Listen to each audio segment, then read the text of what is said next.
So, what we do know is we understand that when it comes to postpartum recovery, we have this initial phase, which is called like our acute phase. And it's kind of up to the first sort of 24 hours. Mhm. And this is where we have like rapid recalibration of our like hemodynamics, right? We have just birthed a baby. We have just birthed a placenta, which is essentially a hormone factory. I mean, there are tons of massive system wide adjustments that have to Yeah. happen, right? Yeah. And so, this is why, if you've had your baby in a hospital or a birthing center, you will have to stay and be monitored. It's not like you birth your baby and then off you go home. You're there being monitored for a number of hours after. And this is why. This is to kind of get through this initial stage. If you've birthed at home, your midwifery team, your two midwives are going to be staying there until you're kind of okay. Now we feel like you're kind of stable out of that. And now we kind of move into the second phase. Right. And the second phase of recovery goes up to the first 6 weeks. Okay. And so, again, approximately, right, 4 to 6 weeks. And that makes sense because when we understand tissue repair and tissue healing properties, Mhm. I mean, if you go back to all those old textbooks that I'm sure all of us kind of had to learn at some point in our undergrad degrees, tissue healing, you go through the remodeling of tissue healing, it's about 4 to 6 weeks, right? So this is kind of, we're getting ongoing recalibration of our endocrine system through this time, but we're also getting this tissue healing, right? Yeah. Because I mean, even in the best circumstances, right, a woman gets to a woman is empowered and able to, because some things aren't under our control, right? Mhm. Mhm. But a woman is a situation where she's empowered to and she's able to birth in the setting she wants, the way she wants, in the position she wants, with the pushing she wants. All of these things, she births her baby. There's no tearing. There's no sort of emotional trauma. Actually, it's a really amazing, empowering experience. So, even in a situation like that, where we'd say that's a really awesome outcome, Mhm. we also still know that the tissues still need to heal Mhm. because even just by stretching of the pudendal nerve, which supplies the pelvic floor, we know that if that nerve stretches even 15%, some of the axons inside that nerve will tear. Okay. Right. And so now we're going to get what we call a little bit of denervation to the pelvic floor. Mhm. We're going to have stretch and swelling of tissues that has to come down. I mean, there's still tissue recovery that has to happen, even if there was no surgical cuts Right. or tearing. Right. So we have that next period. And that's why at the end of that period, usually that's when someone's interfacing with a healthcare practitioner. Right. Usually you'll see your OB or midwife at that six Right. week point. I usually suggest I see my clients between 4 and 6 weeks, right? So we're at that point. Yeah. Then we have our next phase of healing, which we call the fourth trimester. And it's called the fourth trimester for a reason because it's to acknowledge look, it's not like once people are 6 weeks, like they're all healed and we're good to go. Right. That's that kind of main subacute sort of phase. But there's still ongoing recovery in Mhm. a pretty intense way Right. until that sort of 3 month mark. And then we kind of have our next stage of healing goes to the 6 month mark. Like that's kind of generally how we think of it, Right. right? Right. But the reason why the data is not as clear as we would like is because the recovery is so context specific. And Mhm. that's important for us to have these kind of general timelines, which are helpful, right? Yeah. So we know, for example, with return to running, well, the return to running guidelines indicate not until after 3 months, even for avid runners. And Mhm. at that point, it's actually only if your context is if your pelvic floor is strong enough, is if Right. when you jump, you don't leak, is, Right. is, is, is. So it's Yeah. still an if, and some people might not be ready till 6 months, right? So Mhm. everything is still context specific, but at least we still have some guidelines there. Right. What are some key things that impact someone's recovery, right? Well, support. So women who are kind of at home, they literally have zero support. The other parent of this child is just very busy, maybe for good reasons, maybe not so good reasons. Maybe it is just them. There is no other parent in, Right. in play. Maybe they have. So oftentimes, lack of support Mhm. in this time, the data shows us it tracks to poor recovery, and we Right. see it play out in practice every day, Right. right? Oftentimes, less support also goes hand in hand with less rest and less opportunity for physical recovery. Right.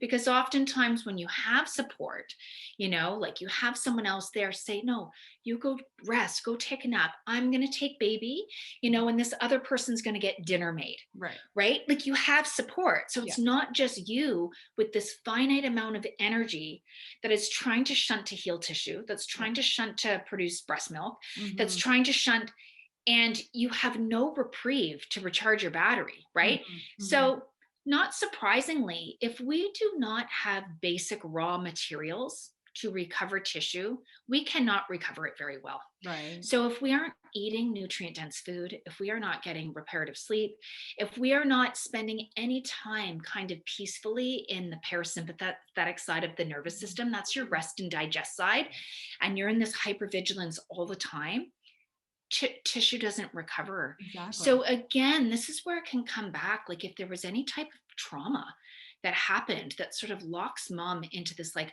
hypervigilant mode, Mm-hmm.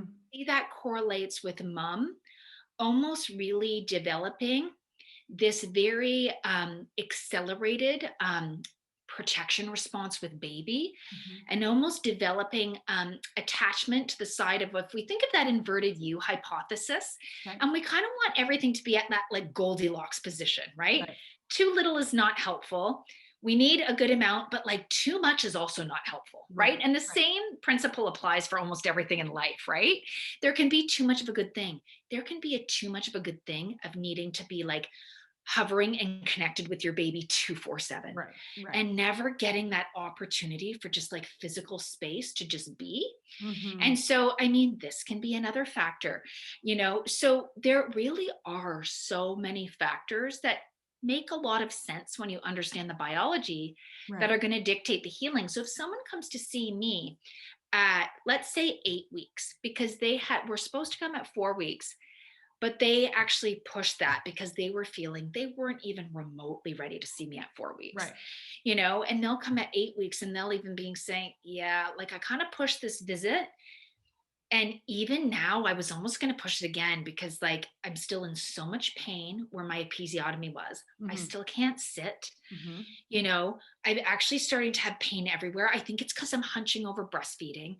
And there's this long sort of laundry list of issues that we think, wow, at 8 weeks, we oftentimes don't see this. Like, we Right. oftentimes see people coming at the 4 week visit being like, yep, so I've gotten out walking in the buggy and this and this and this. And right. So that can be kind of a flag. And that's where I launch in right away to tell me about the birth, Mm-hmm. right? Mm-hmm. Tell me about, what were the weeks like leading up to that? Tell me about the birth. What have the weeks been like at home? You Right. know, that's going to give me a lot of important context. And those oftentimes are the clients where, and I mean, I'm so lucky at the womb because we have this incredible village of every different kind of type of person you could need to Mm-hmm. support a woman. Mm-hmm. But that is usually a time where women need more help. They Yeah. either need one of our social workers to help link them up with community resources. Maybe they actually had a traumatic situation happen through their birth, but they're actually so dissociated, they don't even recognize it. Yeah. So there can be all these things that can happen. But generally speaking, if I'm feeling like someone's kind of on a good track for recovery, when I see them at that 4 to 6 week mark, I'm expecting that when they've come in, they are kind of excited to have the visit with me because they're wanting almost a little bit of clearance, Yeah. from someone beyond their OB who they feel like sort of understands exercise a little Yeah. bit better to kind of get on with it. They've Mm-hmm. already got out for walks with baby in the buggy. Maybe they've done a little bit of baby wearing, and for the most part it's okay, but sometimes they're finding they're feeling pressure and they kind of have some questions about it. Right. They're coping well. Maybe they're saying they had some breastfeeding hiccups initially and a tongue Mm-hmm. and a lip tie had to happen and that was really stressful. But at this point, they're kind of over that, right? So that to me is okay, this is kind of looking good. Mm-hmm. And then we can kind of be moving people on. And that would also be the person who's asking me at that point about running. Right. I'd be saying, you know what, you're already tracking in a really great way. Our guidelines at this point say not until 12, 13 weeks. So let's check things out and let's continue building your fitness Mm-hmm. so that we can be sure when you come back and see me in 6 weeks, we'll both feel confident from the testing that Right. you're ready to start. Right. right? So that's kind of what I'm looking for. But Mhm. if we're seeing something sort of deviating from that, that's when I'm starting to really think of these other systems that are going Right. to impact the healing. Exactly. So I have a client who has prolapse and we're working with her and she's like, I'm feeling great. I can do these things. And then she came to me this week and I'm like, how are you feeling prolapse wise? She's like, oh, not good. I feel like I just backslid because my daughter wasn't sleeping and I was stressed about this and I had anxiety about this, but now that's over. Right. So Right. yeah, all these Yes. things can kind of put a hold or a damper on that recovery. So Absolutely. And the one thing I'll say about this, because sometimes, you know, clinicians, fitness instructors, they can understand this, but they think, "Ah, but like, how do I say it to a client in a really concrete way?" Right? So they get it. yeah. And so oftentimes, what I will say about those types of contexts is I'll say, look, I know it can kind of feel like a little bit loosey goosey. And frankly, it can feel really annoying to people when you're saying, well, your sleep is impacting. And they're thinking, yeah, but how am I supposed to sleep? Like, like, it can feel frustrating, right? Mhm. And I think we need to acknowledge that and try to almost anticipate and problem solve around the realities of that physiology Right. because it's a biological reality, Yep. right?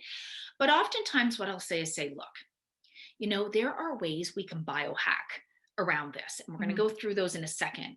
But at the end of the day, if we don't have good sleep, if we don't have good nutrition, like if we don't have basic needs met, our alarm system goes off. Yep. That's just basic biology. People can kind of understand that.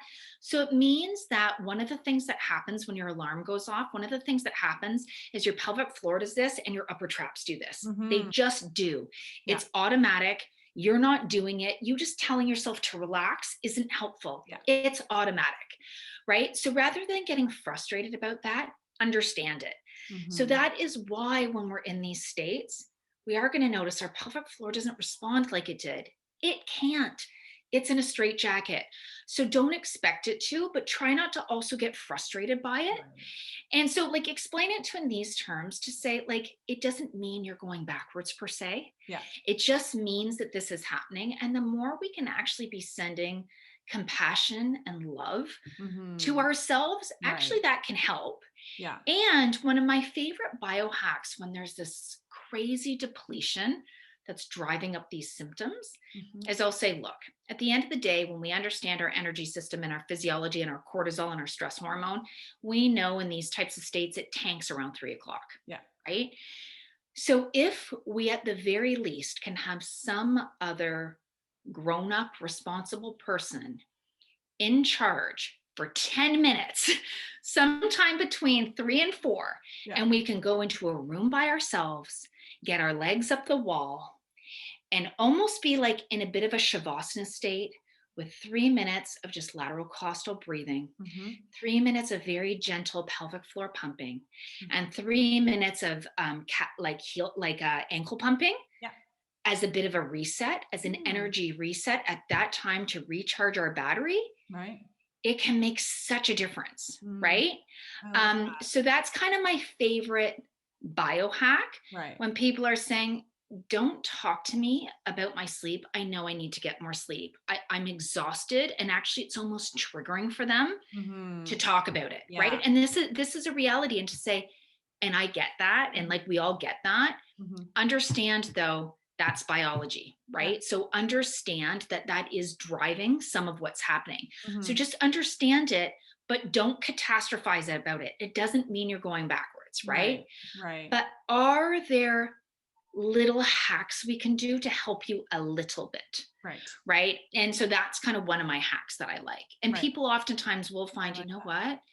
That is actually been a game changer because I actually find I look forward to those 10 minutes. Mhm. I actually found it was easy to get someone to step in for 10 minutes. You're not Right. getting them to step in for an hour. Yeah. You're not, it's 10 minutes. So it's accessible, it's easy. And then because it literally is, we are doing all sorts of very deliberate things with the biology. Right.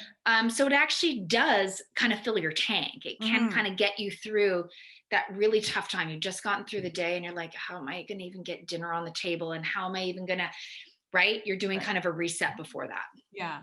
Awesome. This is how we do this.